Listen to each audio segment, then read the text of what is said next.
Welcome to Rated Radio, the show where artists and albums are pitted against each other while their songs get rated on a scale of 0 to 10. I'm your host, Shane Wyndham, and this is the SHAWN Mullins Deep Dive. Hope you're ready for a fight.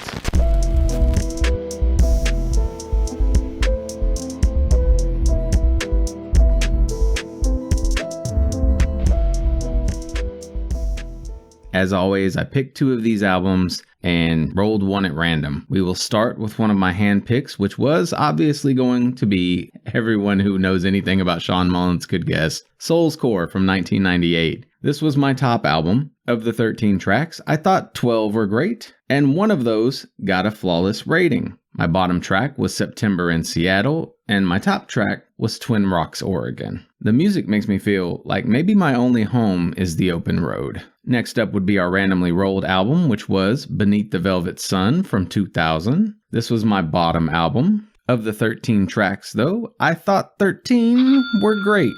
Still, none of those got a flawless rating. My bottom track was Hold On, and my top track was North on 95. The music makes me feel like the moon's trying to sell me sunlight. Then our last album, the other hand pick, was My Stupid Heart from 2015. This was my middle album. Of the 10 tracks, I thought 10 were great, but none of those got a flawless rating. My bottom track here was Ferguson, just because the lack of a chorus bothers me, and my top track was The Great Unknown. The music makes me feel like there's plenty of life still left to be lived once we start heading downhill. Yes, Soul's Core wins this thing handily, though the album's not without some faults. We'll get to that, but what I really want to discuss here is the reasoning behind My Stupid Heart besting Beneath the Velvet Sun. Even if I ignore that the second place album contains one of my top 10 songs of all time, talking one of the probably 2 songs my sisters would immediately think to play at my funeral, I still think the Velvet Sun LP makes some somewhat understandable mistakes. Problem with the album in the majority is that it's got pop leanings, as well as some lyricism in spots that's way too trite for the artist in question. Now, if you've only heard SHAWN Mullins because of the Rockabye song, know that the folk-like storyteller you get when digging past that admittedly catchy tune is undeniably relatable,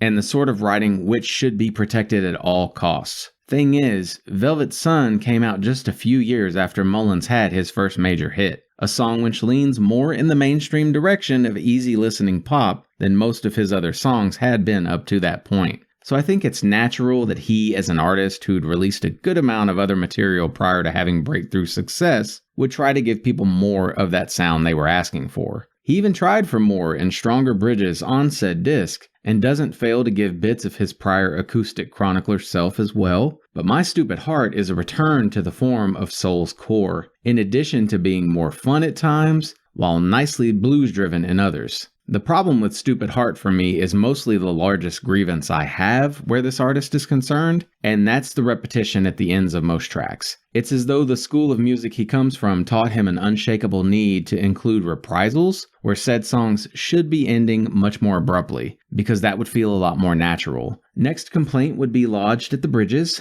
Sometimes they don't exist, and other times they're used for middling electric guitar soloing the vocal harmony before jumping into verse 3. What you rarely get is a breakdown that's emotionally affecting or wowing. Usually, though, they're solid enough for me to not stop listening. I get past them, but it's a strange thing to not be floored by what's typically the instrumental's time to shine when the rest of the guitar work and a lot of Shawn's material is so intricately fingered. Anyway, Soul's Core remains an essential listen, though it doesn't reach quite as high as I thought it might in terms of ratings. There's a stupendous feeling of interconnectedness to what's wonderful about his music, and that of other greats like Lindsey Buckingham, Guy Clark, Don McLean, and on and on and on. Again, I'll take this coverage of the man as an opportunity to say I wish he'd get his pre-Soul's Core work on Spotify, as well as replace the version of Shimmer that's up there with the original album version. But I'd also add that plenty of what follows Soul's Core is not to be missed either. Your music life is missing a whole ass chapter if you've never pressed play on this guy. Even if all you start with are my top 3 tracks from this episode, I'd be willing to bet you won't stop there, because SHAWN Mullins makes music that sticks in your head like the good memories you had with your best friend from grade school. Please like or comment if you're still listening, and remember, you can send all kinds of feedback to rated_radio@yahoo.com. You can even see the majority of songs I rate by clicking join for free at patreon.com/ratedradio. Anyway, that's going to do it for now. Until next time, fill your world with music.